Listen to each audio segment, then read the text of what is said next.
കല്യാണത്തിന്റെ മുൻപും പിൻപുമുള്ള അന്വേഷണങ്ങൾ, വിവാഹത്തിന് വേണ്ട മറ്റു കാര്യങ്ങൾ ഞങ്ങൾ അന്വേഷിച്ചു തരും. പണം വാങ്ങിച്ച് നാട് വിട്ടുപോയ ആൾക്കാരെ ഞങ്ങൾ അന്വേഷിച്ച് കണ്ടുപിടിച്ചു തരും. നിയമപരമായ നടപടിയെടുക്കാൻ ഞങ്ങൾ സഹായിക്കും. ഞങ്ങളുടെ ഈ സേവനം ഇന്ത്യയിൽ എവിടെയാണെങ്കിലും ലഭ്യമാണ്.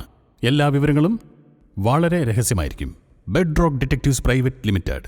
ഫോൺ 7299909999. രാഹുൽ ഗാന്ധി രാഷ്ട്രീയ വിഡ്ഢിത്തം പറയുന്നുവെന്ന് എം.എ. ബേബി. രാഹുൽ ഗാന്ധി രാഷ്ട്രീയ വിഡ്ഢിത്തം പറയുന്നത് ഒരു സ്വഭാവമാക്കി എടുത്തിരിക്കുകയാണെന്ന് CPM പോളിറ്റ് ബ്യൂറോ അംഗം എം.എ. ബേബി പറഞ്ഞു. പാലക്കാട് പ്രസ് ക്ലബ്ബിൽ മീറ്റ് ദ ലീഡർ പരിപാടിയിൽ സംസാരിക്കുകയായിരുന്നു അദ്ദേഹം. എന്തുകൊണ്ട് പിണറായി വിജയനെ അറസ്റ്റ് ചെയ്തെന്ന സംശയവും അത്തരത്തിലൊന്നാണ്. രാഷ്ട്രീയ സ്ഥിതിഗതികളെക്കുറിച്ച് ഇവിടുത്തെ ബുദ്ധിരാക്ഷസന്മാർ എന്തുകൊണ്ട് പറയുന്നില്ലെന്നും എന്തു പറയരുത് എന്തിനെക്കുറിച്ച് സാമാന്യ ബുദ്ധിയും രാഷ്ട്രീയ നിലയിൽ വേണമെന്നും എം.എ. ബേബി പറഞ്ഞു.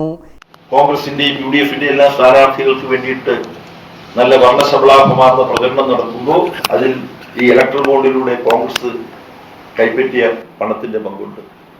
നരേന്ദ്രമോദി ഗവൺമെന്റിന്റെ ഏറ്റവും ഭീമമായ ഈ അഴിമതി ഇലക്ട്രൽ ബോണ്ട്, അതിനെ ധാർമ്മിക ശക്തിയോടുകൂടി വിമർശിക്കാൻ കോൺഗ്രസിന് കഴിയില്ല. കാര്യം അവരും അതിന്റെ പങ്ക് പറ്റിയിരിക്കുകയാണ്. ഈ ഒരു വിഷയമുണ്ട്. അപ്പൊ ഞങ്ങൾ BJP-ക്കെതിരായിട്ട് സഹകരിക്കുമ്പോഴും കോൺഗ്രസിന്റെ ബലഹീനതകളെ തുറന്നു കാണിക്കാതിരിക്കാൻ കഴിയില്ല. കോൺഗ്രസിന്റെ രാഷ്ട്രീയമായ മൗഢ്യങ്ങളെ വിമർശിക്കാതിരിക്കാൻ ഞങ്ങൾക്ക് കഴിയില്ല. അത് ഏറ്റവും പ്രധാനപ്പെട്ട കാര്യമാണ്. നമ്മുടെ ഭരണഘടനയുടെ അടിസ്ഥാന പ്രമാണങ്ങളെ വെല്ലുവിളിക്കുന്ന പൗരത്വ ഭേദഗതി നിയമം, അത് ഈ തെരഞ്ഞെടുപ്പിൽ ഏറ്റവും വലിയ വിഷയമല്ലേ, ഏറ്റവും പ്രധാനപ്പെട്ട വിഷയമല്ലേ. നിയമത്തിന് മുമ്പ് തുല്യർ എന്ന ഭരണഘടനാ തത്വമാണ്. അതുപോലെ തന്നെ പൗരത്വത്തിന് മതം മാനദണ്ഡമായിക്കൂടാ എന്ന ഇന്ത്യൻ ഭരണഘടനയുടെ അടിസ്ഥാന പ്രമാണമാണ് നരേന്ദ്രമോദിയും RSS BJP ലംഘിക്കുന്നത്. പക്ഷെ അത് ഈ തെരഞ്ഞെടുപ്പിൽ ചർച്ച ചെയ്യേണ്ട ഒരു വിഷയമാണെന്ന് പോലും കോൺഗ്രസ് കരുതുന്നില്ല.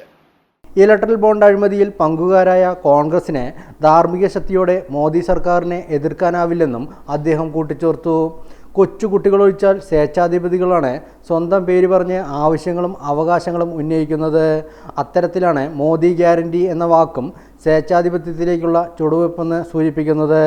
ഇലക്ട്രൽ ബോണ്ട് വഴി BJP-ക്ക് കോഴ കൊടുക്കാൻ പലരെയും എൻഫോഴ്സ്മെൻറ്റ് ഡയറക്ടറേറ്റ് നിർബന്ധിച്ചതായി എം.എ. ബേബി ആരോപിച്ചു.